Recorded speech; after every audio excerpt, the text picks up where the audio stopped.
What can I say about my next guest, Rhonda Brighton Hall? She is dynamic. Starting out in BHP in Wollongong, she has a career that's gone around the world, working for some massive companies in Australia, the US, Europe, and she's just one of those people that's so dynamic, so giving, and so focused on people. She's now the CEO and founder of Moi, making work absolutely human, and she just shares so many gems and so many pieces of wisdom around this, including why we need to embrace our quirkiness, our weirdness, and the weirdnesses in others. This is such a great chat. I really enjoyed it. Please welcome and enjoy the session here with Rhonda Brighton Hall.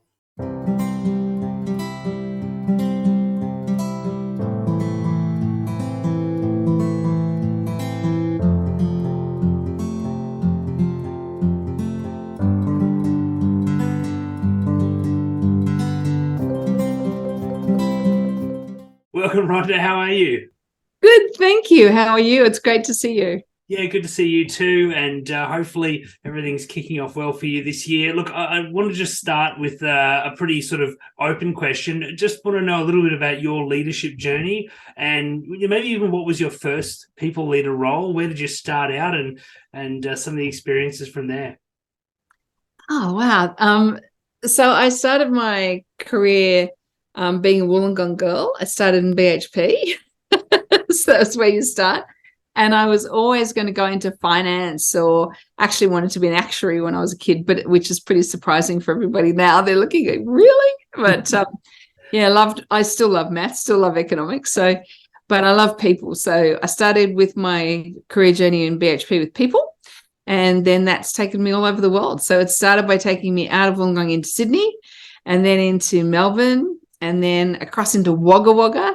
And then I went overseas, and I spent a large part of my career overseas, both in Europe and in the US, and always predominantly in the people space. I did leave it a few times and run businesses, like I ran a couple of business divisions for companies, building companies and things.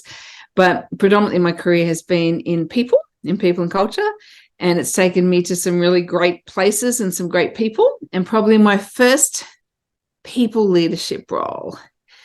Probably my first because people and culture is a funny role, right? So you've got an influence over people a long time before you actually have a team of them working for you. But probably my first time when I had my own team working for me would have been when I was in Melbourne, and I had a team of people working in people and culture with me.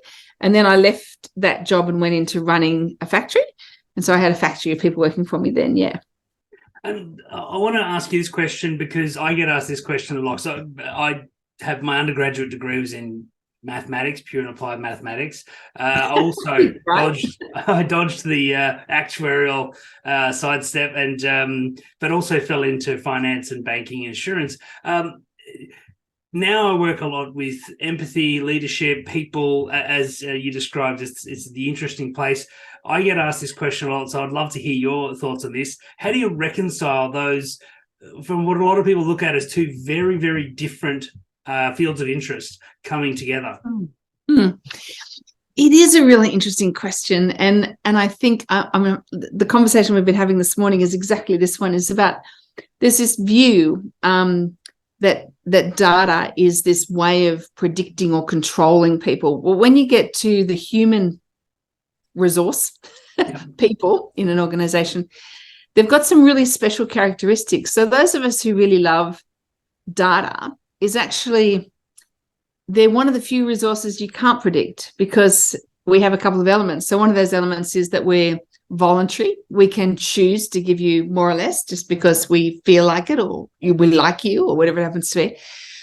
We're irrational, so we won't be the same every single day, even on exactly the same point, depending on what else is going on around me. And so what you're trying to do with data when you talk about people is you're trying to make sure that you understand them, that you know as much as you can about what they need around them to thrive. And also in our world, as much as you can possibly understand about how they impact each other. Because we all know, like, I rock up to talk to you and I go, oh, I love talking to you. So like I'm automatically excited and want to have the conversation and everything else. If I was rocking up to someone who was like who I didn't really think cared what I was talking about or wasn't interested in my topic, or I didn't know, then I'd probably be less engaged. And so you're less excited. So we actually have this massive impact on each other as well. And so I think that the piece where it comes together is this: understand and get as much insight as you can about people and how we come together and how we impact each other. But don't attempt to control people. Don't attempt to predict them all the time. Just be open to them. And that's where our worlds collide and your empathy pieces come in, because empathy is about an openness to receive a person as they come, not to know them before they get there, but to be open to what they bring. And I think that that's where, I think that that's where they collide, because a lot of people who don't really understand data, what they'll do is they'll say, I have a hypothesis about how this person will respond because they're like someone else I know or something. And therefore, I will prove that they're going to do what I thought they would do. Whereas when you really love data, you let the data speak. Yeah, absolutely. You could say, let me get as much understanding and insight as I can get, and be open to however it might look. And that's when it really sings. And I think that's how they come together. Yeah, I think it's a really good way of putting it, because when you look at things like behavioral economics, which is a relatively new science, if you like, it sort of shattered hundreds of years of belief that humans would act rationally, and whenever we sort of take that straight path of if A then B with people, it throws up a whole world. I often say to people, mathematics is complicated, but it follows rules, whereas people are complex. Like, you send a guy to the shops to get salad dressing, you don't know what he's going to come home with. Could be anything, right? And we all get distracted, and we have that sort of complexity. So when, I guess from your perspective of working with leaders and working with either within or outside the organization to really look into that point, you've obviously worked with a lot of people in heavy organizations where there is that tendency to focus on, show me what the data says and we just do that. How do you sort of support leaders to think about that level of complexity and empathy that they really need? I think it starts, and I don't want to oversimplify, it does start with self-awareness. So if you've got really strong self-awareness, I've never met a perfect person, myself included by a long way, but it is this awareness of the best of me. And maybe that's, 90% or 80% of most people is good and wanting to do good. And so, to get the best of me to turn up, you do have to understand that I come with this 10%, or maybe some days it's 5, maybe sometimes it's 20, that isn't great. It might be quirky, annoying, whatever it happens to be. So if a leader can understand their own good, their contribution, the value they add, the goodness they bring to a team or an organization, but they also can be aware of the bits that are pretty annoying, then they can be more receptive to other people coming in too. So when you're sort of working with a team of people, you say, okay, all of us are coming in with a lot of good, but we're also, each of us is coming in with something that the rest of us probably find pretty annoying. How do we create an environment where the best of us can come in, where we're aware and trying to minimize the bits that are annoying or quirky or whatever, or quirky is probably okay, but annoying. And so you're getting leaders to understand self-awareness. Then you're getting all themselves and appreciating that they too have some work to do. Then you're appreciating the team that they're in, that they're contributing to as an equal. And then you can start to talk to them about how they impact the organization, because it sort of goes in those layers. Whereas if you leap into the organization, it becomes very preachy sometimes. Like a person will go, well, let me tell you about how everything went so well. And you're, well, that's a story of the good bits. But I'm sure in everybody's life, there's some bits that aren't so good either.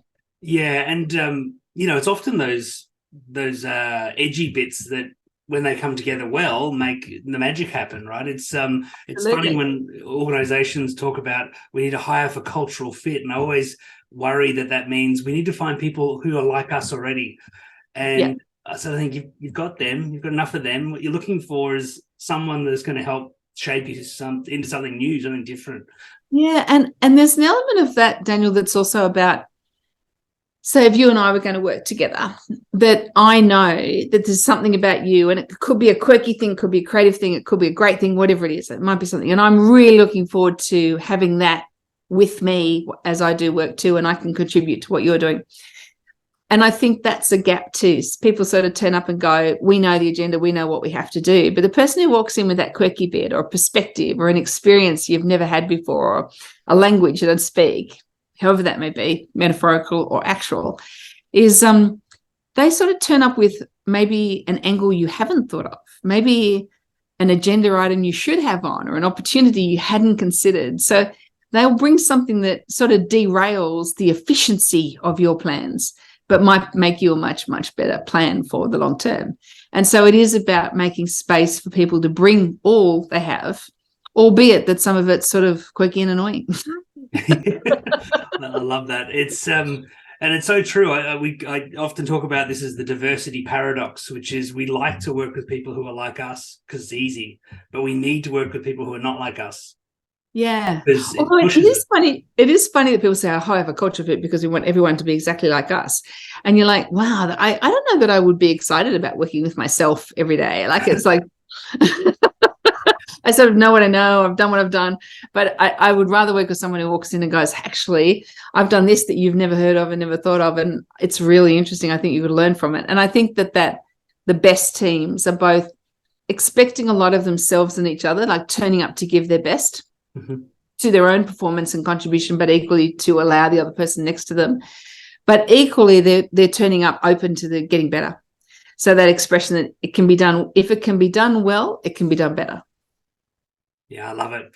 Can we go back to your leadership journey and what are some of the challenges that sort of were instructive or that you reflect on and that really impacted on the way you think about people and leadership? I think the biggest theme in that for me would be the generosity and the fortune that I've fortunate or luck I've had in having leaders that have given me things I couldn't get myself. And so the example would be I'm living and working in the Netherlands. They've got a particular way of being in business. I can't speak Dutch. I hadn't learnt it yet. And everything I tried to get into, I couldn't get into. I was always a layer back or 2 layers back. And so I just rang up a colleague of mine that seemed to be very connected to everybody. And I said, look, can you give me half an hour of my time? And I went up to him. He's a great guy, a terrific guy called Peter Paternotter. He's still a good friend. And I said to him, Peter, I cannot find my way here. Like, I've been here for a couple of months. I've moved my 3 kids and my husband to Holland, to the Netherlands. I really want to work here and be effective. And I can't get into the culture and be effective, be useful to people. And he said, are you serious about wanting to be part of it? And I said, I am. And he said, okay, let me draw it for you. And so he drew me a map of what I now know to be social network analysis. But he drew a map of the people with the budgets and the ideas and the control of everything, the plans. And then he drew the 6 or 7 people, 8 people maybe that influenced each of them that they were mentoring or caring about. And then he drew another layout. It took quite a while. And he drew this map and he said, to get to the middle, you have to make yourself relevant to all the layers on the way in. And I thought that's just such a great lesson, that you're not just, you see people sort of grabbing to be influential or relevant to the boss, but actually it's how you've treated everyone on the way in that the boss knows that will determine whether or not you're received well when you get there. And once you do that well, layer by layer, and get in, you can really create some great stuff. So that understanding of the generosity of networking, the understanding of being relevant to lots of people, not just the important people, is obviously a life lesson, but you don't think of it applying it to work. But when you apply it to work, you absolutely can. The other lesson that I learned also from a man, which is ironic because I have lots of female mentors too, but was when I was working in the US. I was working in Chicago, and I'd been in a meeting for a long time, and I thought it went quite well, and I was quite happy with my contribution. I was one of 15 or something. And as I walked out, this guy said to me, how did you think that went? And I said, oh, good. I'd only been in Chicago a couple of weeks. And he said, we should have lunch. I thought, so I must have missed something. Anyway, I ended up having lunch. He was our chief legal counsel, fantastic guy, and African-American. And he took me for lunch every month or so. We went and had lunch, the 2 of us, the whole time I lived in Chicago. And what he said to me was, when you are a minority of anything, when you don't have the power, whether it be a woman, an Australian in this case, his life had been as an African-American in corporate America, which at that stage was still quite rare, in senior roles, and he was as senior as you get. He said, you can't ever play the politics in the room. You have to be full of integrity, absolutely in the moment, listening for it. And people will rely on you to be the voice of reason, not be the person who's tricky. Because once you've got all the tricky votes you can get outside the room, you can play that. He said, but just you can never play it. And I said, well, great. And then he sort of explained to me how to be that role. And that might sound a little bit esoteric, but it was really valuable to say that you're very grounded in who you are and you walk in to be who you are. People know that they can rely on you to consistently be in the moment, listening to what they're saying, be open to learning and getting smarter, and not come in with any preconceptions or pre-assumptions about anybody. And I think that was a really valuable lesson for me. And it suited me too. Like I like that in the moment, enjoying the conversation sort of piece. And I know when someone's sort of got a very efficient agenda and they're saying every topic must be 20 minutes, I'm like, well, that doesn't really create the best conversations and probably not the best decisions. I would rather the conversation's a little bit meandering where you're listening for other opinions and different ideas. I think that that's valuable. Yeah, I love those points. I mean, the reality with the authenticity is it's so hard to try and be someone else. It's so hard to pretend. Yes. And, that I'm sure in some of the organizations we've both worked for, you've seen people who their path is set by who do I latch my trolley onto, who do I say yes to all the time, and in short bursts I think they can be successful, but I think long term we actually don't get very far, and I tend to find those people cluster together in small places quite often. So and miss the real conversation, don't you think? It's like absolutely. We're all creating something new. I think that, can I add two others? Yeah, absolutely. Really short. One of them is I've been very fortunate that everywhere I've gone in the world, every topic I've had, when I haven't known how to do it, I've found the best academics in the world, and I've just written to them and said, look, I've read your stuff. I understand you've got a really interesting perspective on this. Would you have time for a cup of coffee with me? And I've literally gone to wherever they are, whatever place they are in the world. I've thought next time I'm in that country or whatever, I'm going to go and visit them. They are incredibly generous. Without exception, those best academics have always said yes to a coffee, often to lunch, often to hours of conversation, and stayed as mentors and friends. And I think that that's the other thing is, when you get to a point where you have a fair bit of knowledge, be incredibly generous, because there's a group of people coming behind you with new ideas. And if you're happy to give you some of your lessons or wisdom, whatever that's called, they'll give you some of the challenging thinking and opportunities for the future. And between you've got a really good conversation going. So I think generosity is another one. Mm-hmm. And the other thing is saying yes. And I've had so many conversations lately about when to say no. I'm like, sure, say no. You don't want to burn out or be exhausted or whatever it happens to be. But there's something about saying, yeah, I'm going to give that a go. A couple of times in my career, I've literally written the job I wanted to do and said, look, thank you for talking to me about that job, but this is actually the job I'd love. And I've written it out and they've given it to me, and people will say yes. And if you say yes to, well, that's a crazy project to contribute to, but if I can help, let's go. And sometimes that saying yes is just helping someone do their job, but you get to experience and learn from that. And next thing you know, a different opportunity opens up. There's a world of possibility beyond that first yes, I think. Yeah, I think you're right. People, it's sort of, I think the say no is don't let other people burden you with lots of things that you shouldn't be doing, which is fine. But as you said, when there's interesting things and challenging things, we need to embrace them. And too often we get stuck in well, this is the way we do it today. This is the way we've always done it. And I feel like at the moment there might be a new wave of that coming with, we've just changed how we're working, and there's all this resistance around what happens next and uncertainty. It'll be very interesting. Have you had any sort of big mistakes, any train wrecks that you can think of in your career that in reflection have been quite insightful? Well, the answer to have made mistakes and had train wrecks is yes. What's a good example of one where you sort of learnt from them and thought, oh, that's pretty interesting? Probably early in my career, when I was actually in BHP, they kept having career conversations with me, and it was intended as a compliment, but it was for me quite frightening. And I realized It's a little bit like you just mentioned that you sort of hitch your wagon to something. And so what they would say is, if you do this correctly, then in 3 years' time you get this, and in 3 years' time you get that, and in 3 years' time, and before you know it, you've got this really big stuff that you get to do. But it felt to me like climbing a ladder that I wasn't going anywhere I wanted to go.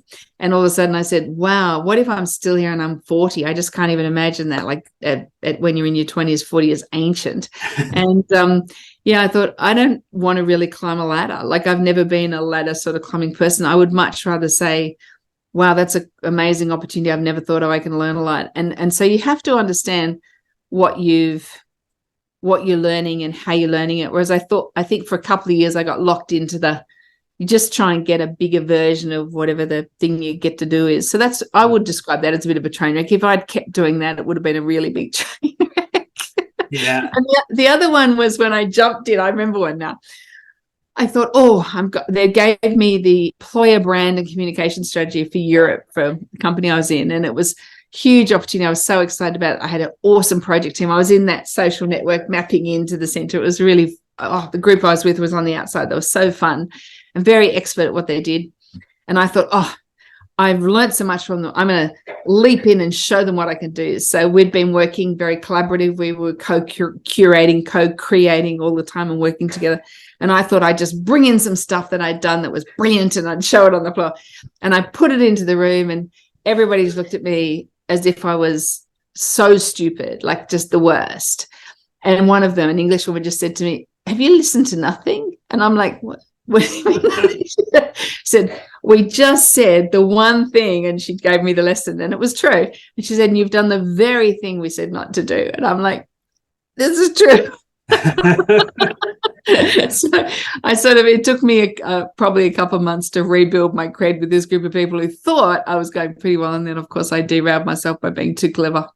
Well, and it's not uncommon, though. You know, when you take a new role, particularly a big, exciting role, you're in there. It's easy to get sort of caught up and feel like you've got to make your mark. You've got to put your stamp on this. You've got to, prove yourself sometimes. Yeah. And in fact, that can be the thing that I think you're fortunate to have someone who said it to you, because I know many times the other teams might have just nodded and gone along with it. Or, oh my goodness, it was brutal, and there was like 9 people in the room all looking at me, and I'm like, I've messed this up badly. Another time was missing the nuances of the culture and the language. So I was in America and I was still very Australian, and I'd been living in the Netherlands for a few years. So Australia and the Netherlands have this self-deprecating thing we do, like, oh, I'm so stupid. And in America, that just looks like you're really needy for compliments or something. They interpret it very differently. And I was in a meeting and I said something stupid, and I said, oh, stupid. And then I kept going. And then people rang me, and they rang my EA, and they said, is Rhonda okay? And I'm like, yeah, she's fine. She seems very happy. She's doing well. Happy day. And they said, oh, today she really had a crisis of confidence. It was really bad. It was so stupid. And it's, you have to understand, I guess, and really understand the nuances of language, nuances of culture. It can even happen within your own culture, where how you represent yourself that moment, if that's all they see of you, that's it. That's who you are. That's how you are. And so you don't have to turn up like a puppet with jazz hands, but you do need to turn up conscious of how people are responding to you, so that you can move and adjust to make sure that it's working well, as opposed to, I didn't realize everyone was very worried about me, that I thought I was a complete fool. But yeah. I was like, no, if you don't mind, I want to linger on this point, because I think the implications for working from home, virtual working, remote working in this space are probably amplified pretty heavily, given you don't hear tone, you don't hear a lot of the murmurs, you don't see someone a minute after you press the end button. When you used to have a meeting, you'd walk out together and you could sort of check in and, just keep a little eye. All that's gone. Is that something you're seeing being impactful at the moment? Yeah, I think that sort of virtual piece is very much impacting relationships, and we're sort of being a bit we're being preachy on it at the moment, as opposed to open. I'd love us to have a bit more openness to how it's impacting individuals. So one of the things that we look at when we're measuring and mapping culture is we look at how deeply connected people are and how they're impacting each other. And what you're finding as you go through the COVID period is that we've all got new ways of working and people don't want to commute and no one does, and it's all good. But it's sort of being pitched as, if you don't let me stay at home in my dining room and work for the rest of my life and never leave, then you're a troglodyte. Like, you don't understand the future. Like, you're just stuck in old ways. But actually, there's an element of connecting you to things and getting you out of the dining room so that you're part of something other than yourself and your dog and your family or whatever it is, your friends you live with, is actually pretty important to our well-being, because it's that usefulness and care and regard for other people that actually is such a big driver of who we are. And so locking ourselves away by ourselves is efficient and I can produce my thing, Yes. but I can't really learn, because there's not really a, hey, Daniel, you know something really amazing, I'd love to learn, or I've got something that you could learn and we could teach each other. It's just that efficiency of the Zoom meeting. And then there's all the whining about the Zoom meeting, because it's like, I don't want to be 20 minutes on Zoom, so then no one turns it on. I don't have my camera on because I'm an introvert or whatever it happens to be. So now you've got no connection. You're literally, I did a meeting the other day, there was about 5 people with just black screen and a name, how they do. And the argument, if I said to them, hey, can you put your screens on, is, oh, you're threatening me, I'm unsafe now. But if you don't put your screen on, you're actually impacting the conversation for everybody else. Yes. And so it is this conversation, not you have to put your camera on, which is the polar, you don't have to go to the extremes to make your point. It's more, how would we like the screens to be? How does it feel when you're talking to a whole bunch of black screens with just names on them? How could you contribute to it, and what would work for everybody? And if someone says, actually, today I've been on screen for 6 hours, I couldn't possibly put it on anymore, go you. But understand that your connection will be a little bit less. And so we will talk more to the person whose face we can see, and we'll talk more to the person who's here in the meeting physically. We'll talk more to the person who goes and has time for coffee with us after the meeting. And so we're describing it, and James and I have been talking about it a little bit, is this 2-speed workforce, which has got an element to it of connection. And so the people who are making the effort to get back together are being offered more opportunities, learning more from the person next to them. Someone's a bit short of time, they're trying to finish something, they're helping them. And so all of a sudden the person can rely on them, the relationship gets a little bit deeper. All those things, that spontaneous, incidental things that add up.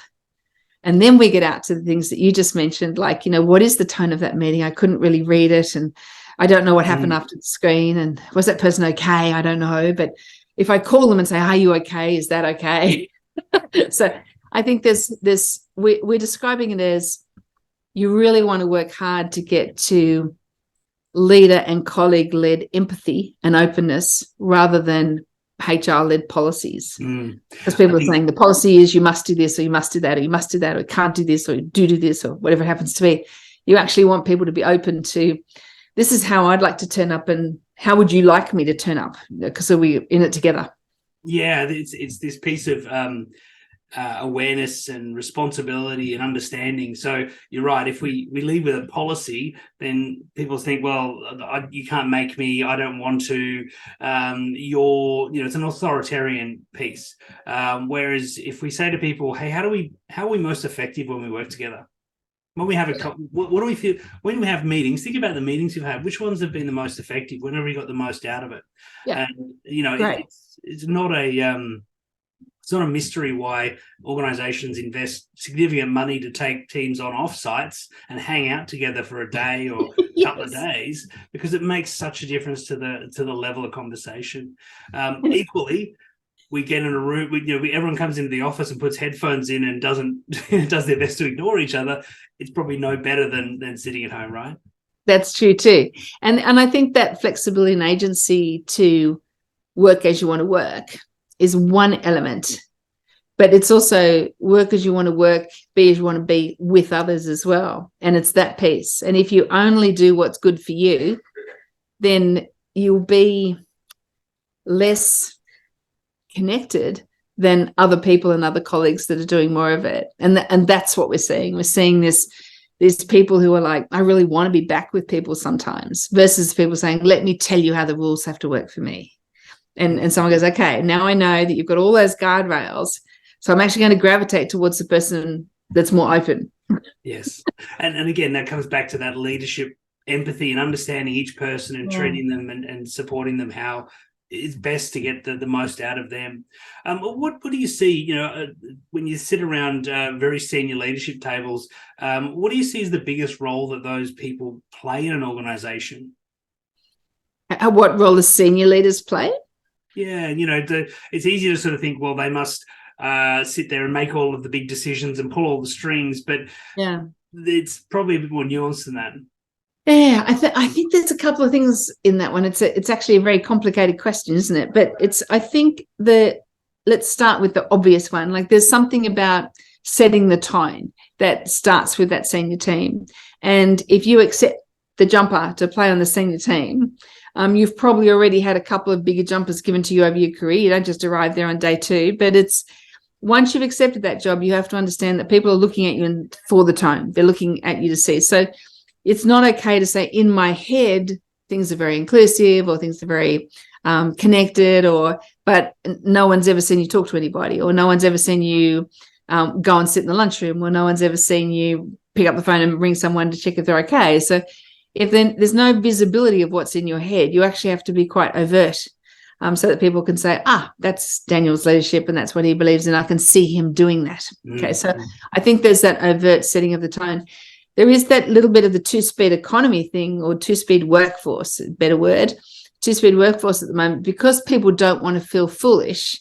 And there's all these new rules and possibilities and research papers and like a fire hydrant of information on it's actually effectively the world's biggest psychological experiment. We've all done it together. So now the research is coming at us and we're being buried in it.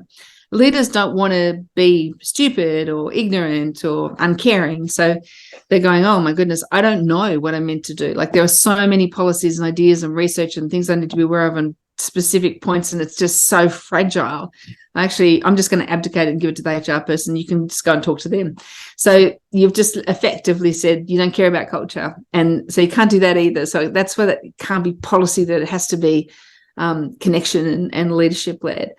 And I think the other thing a leader does is create some of the stories, whether it be through the stories and narrative. This is why we're here together. This is what matters. This is the most important thing we can do for our customers, clients, community, whatever it happens to be. But equally, it is their ability to go and listen to other people's stories. And so those leaders that really capture you are not just the leaders who say, let me tell you about me. It's actually, yesterday I was out in a store or at a frontline person's job, and I was listening to how they were working, and I was so impressed by what they did for this client, or the fact that they helped this older person, or whatever it happens to be. And to bring that story of someone else back means that senior leader is really setting the tone of listening for, understanding what people are thinking, and understanding the shared experience much more broadly than 8 people in the team. And I have to give you a really beautiful example of this, because it was a guy who was running one of our state transport departments. And he sat with his team and they were talking about whether or not transport was working in this strange non-commuting, half-commuting sort of world. And he said, before we start, I just want to check, how did everyone get here today? And to a person, they had either flown in and got a cab from the airport, or they had walked from their inner city apartment. He said, is there anyone who's caught transport to work? Because that would actually be helpful for us today. So there wasn't one tram, one train, one bus, not in the room. So he says, very difficult for us to have this conversation. I thought that's actually pretty true. So he sent them all out that day to go and ride trains and buses and trams and said, and we'll meet tomorrow to talk about what it's like. Oh, that's a brilliant example. It reminds me of, I think back in my time at QBE, we senior leaders went out and sat in the call center and listened to calls, but also watched the number of different screens people were flicking through. These people who too often get seen as a spreadsheet and an FTE had all of these incredible ability to maintain a conversation with empathy and care and look up 5 different screens and deal with all of the spaghetti software that we've sort of thrown at them. And it's easy to forget when you're sitting in the head office or you're not in that sort of space. That's a really great example. Can you maybe describe some leaders you've worked with or sort of observed who've really sort of done a great job in this space of building understanding and motivating others through that sort of that empathy that they tend to use? Mm. Yeah, I've been fortunate, whether it be people I've worked with directly or whether it be people that I now have as clients or friends. There's so many good examples of this, and I think that they share a couple of things in common. So I think the stories of them are really beautiful. So let me give you a couple of stories, and then we'll theme them a little bit. But Sure. one of them was I was working in a global company with a Milan base. The CEO was someone who was, he didn't, if you walked in, you wouldn't know he was the CEO. So this is before, you know, it's probably late 2000s, is so people hadn't got casual just yet. They were getting casual, right? And he would walk in with a cardigan and a Swatch watch, and you couldn't tell he was the CEO. So he just looked like a normal guy. But you know, when people go to present things, you know, they say, here's our economic climate and the context and blah, blah, blah, blah. And he would be like, he said, yeah, I've read it. Thank you. Can we go to page 12 and get stuck into it, you know? And so people would still, oh, no, I just want to go back to page 4 and read you a bit about how clever we are at describing the context. And he'd already read it. And so he finally one day he just said, stood up, and he never stood up. He never got angry. He was a very calm, very happy, funny guy. Stood up and he said, do I look like my head is in the clouds? I have my sleeves rolled up. We're in the business together. Let's make it happen for people. And I thought that is perfect. There was no showboating, no sort of hopping on a stage. It was literally a guy. He's literally said, my sleeves are rolled up. We're in business together. Let's make it work for people. I thought that was such a beautiful speech. And I think that that's an example of someone's creating an environment where you do come to it. And it's not about, you know, cotton wool safety. It's about the safety of knowing you're in it together. You all have got your sleeves rolled up. We're going to make it work, and we're accountable for it, because when you're in those big leadership roles, you're accountable for thousands of people. So it ain't about you. Yeah. Let's make it happen. So I think that was one example. Another one is when you've got those people who have got this real humility around them. So they're constantly sort of checking in for people. So they'll say, this is what I think. Has anyone got any other ideas? Or is there anything I've missed? And so they're constantly open to be constantly curious and smarter all the time. And I think that's a sort of leader that we've seen for, you know, a long time now, but probably weren't as valued as they are right now. Right now, we're understanding that this lifelong learning, curiosity, which is, there's a humility to that you don't know everything, and that you're open to other people adding to your knowledge or adding to your lessons, is incredibly valuable right now. This co-curation of the future, as opposed to preaching of dictating the future, is where it's at. And I think those sort of leaders are really, this is their day. Yeah, absolutely. It's the people who are there to serve, there to help. Let's get on with this, let's do things. And I love that story because it's, you know, it shows passion. It shows that, look, I don't want you to sugarcoat things with me or for me. I'm here with you. Let's be serious about this. And, you know, for whatever reason, we're very, very good at putting bureaucracy and, you know, pomp around things that don't need it at times. And, you know, I think in organizations, regardless of size, there's so much that needs to be done, and we need to sort of be able to get on with things sometimes. And understanding when things need to be moving much faster. Yeah. You know, and I think those really curious leaders, empathy leaders, are constantly looking for context moves. They're looking for opportunities, not just here's our plan, here's what we've decided to do, but what else might we do, and what have we missed, and what isn't on our table at the moment. That's sort of pretty cool. And what could we lose? So they're sort of going through that sort of pretty quickly. And anything that the organization has from a legacy that isn't useful anymore, they're very good at saying, we're not going to do that anymore. We're just going to stop. Yeah. And the organizations that you see get the real sand in the gears, the ones that are going, no, we're going to hang on to everything we've ever had forever, and we're going to keep adding to it, and then we'll worry why the person is laboring under 10 tons of bureaucracy as they try to do anything at all. So, you know, I think the ones that can clear it out, that do better. Yeah, absolutely. There's sort of, we often talk about it in the context of feedback, but I think it's equally applicable here. This idea of some people are sort of cruel, authoritarian, do what I say, I'm going to push people around. And because that's pretty gross, we tend to go to the other extreme in organizations, and we play really nice, and everyone can have everything they want, and everything's okay, and we never argue and we never complain. And that just doesn't work either. We actually have a beautiful data point. I have to throw it in because there's all this thing that we had a couple of clients that they every time they go out and ask all their employees what they think in their traditional sort of sentiment surveys, they would say, you guys are hopeless at comms and you're hopeless at change. And they go, oh, got to get out there and manage stakeholders better. We've got to consult more. So out they'd go and they do that. Next year, worse scores. Out they'd go again, do more, come back, worse scores. Anyway, so we've got in there and talking to them. We said, well, do people want more consultation? Is that what they actually want? And I think that's the other thing is it needs to be efficient, but it doesn't need to be draconian. But it's the question that we ask is, when there's change going on, do you expect change to be agile all the time? Most people, the vast majority of us say, yeah, we expect the world to change all the time. We're in it all day. We see that the world changes. Second question is, when change is happening, do you want to be able to find your own way and choose your adventure? Or do you want really clear direction on what's expected of you? So it's a continuum between those two polars. Almost every organization we've ever seen is 50-50. So you've got half your organization saying, if you're the boss and you're doing something, just tell me what you want me to do and I'll do it. I love my job, want to help you, let's go. And then you've got half that's saying, I want to choose my own adventure. So we have to be careful that this over consultation is not for everybody. So before we consult, maybe the question is, who'd like to be consulted and who'd just like to be in the loop? So you can sort of say, we have made this decision, we're going over here, here it is. And for the other half, you're going, is there anything we've missed? Do you want to give us a hand with it? And understand to be relevant to people for your employees is just as important for your customers.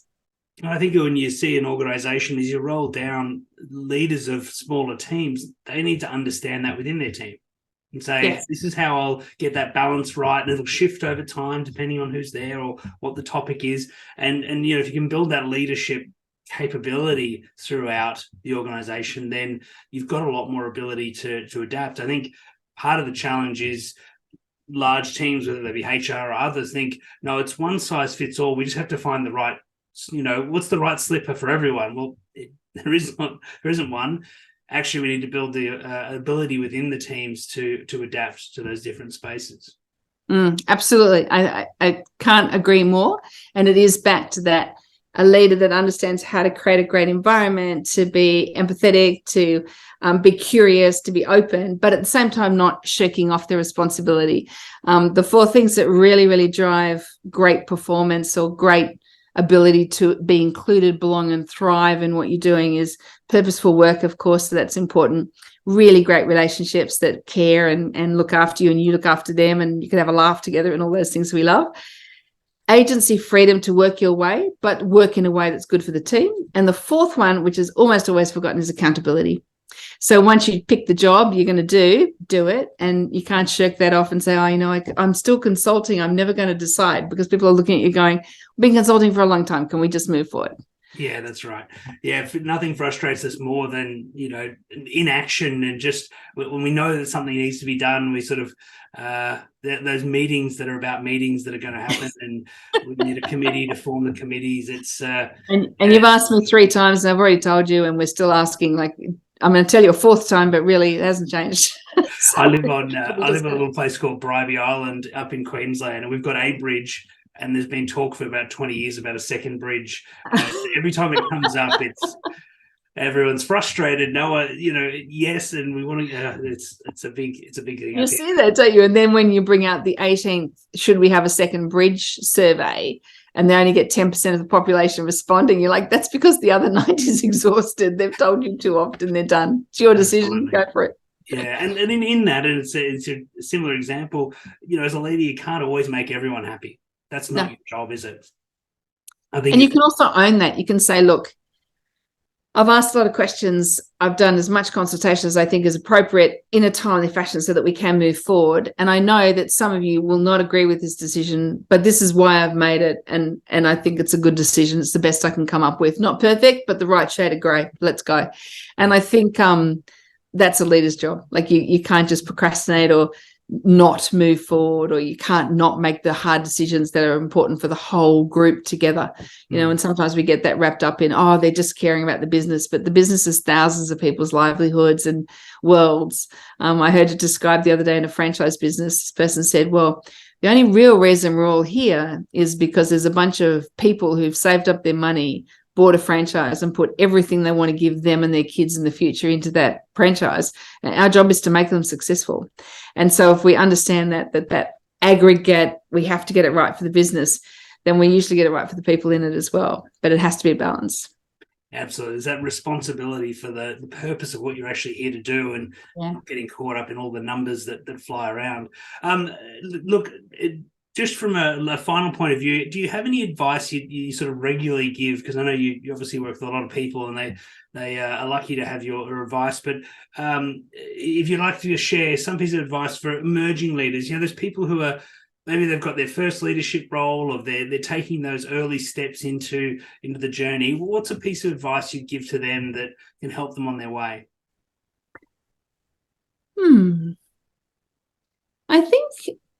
I think right now is this moment in time where we follow a lot of the trends and everything about the future of work. So we know, for example, everyone's saying, oh my goodness, the 4-day working week. Well, 11.5 million Australians have to actually turn up to do their job somewhere, drive a train, be a nurse, police person, whatever it happens to be. So not everyone can do that. But the trend towards a 4-day working week started in 2006. And the trend towards multiple employment groups started in 2006. And the trend towards wanting to work remotely started in 2006. So for a long time, we've been talking about this. What we've got in this big lesson for the last couple of years is that we can work very differently and still be successful, but it can't be one size fits all. It has to be what works for our work. How do we want to work? How can we thrive together? So my advice to someone right now is that we've got this perfect moment in time that is so optimistic about doing things differently, better, being open, moving things forward. I would say don't burn yourself out or get too exhausted from long hours or something crazy like that. But in the opportunity to learn and do new things, always say yes. Even if it's really small and it's just helping someone else do their job and you won't get any credit for it at all. That lesson you learn from doing that work, that learning and helping or collaborating with a colleague, not only builds you great friendships, but it builds you a great network, and ultimately it'll build you a wealth of knowledge that you don't get from just sticking inside your lane. Beautiful. And, I think that's a great lesson, the gratitude, the generosity, and it's a good note to finish on, because I want to thank you for your generosity and sharing some of your lessons with us today. Thank you so much, Rhonda. Absolutely welcome. Love your work and very happy to amplify it anytime you're building out how we can build better leaders and better organizations. Oh, thanks so much. Have a great day, Rhonda. Take care. See you later.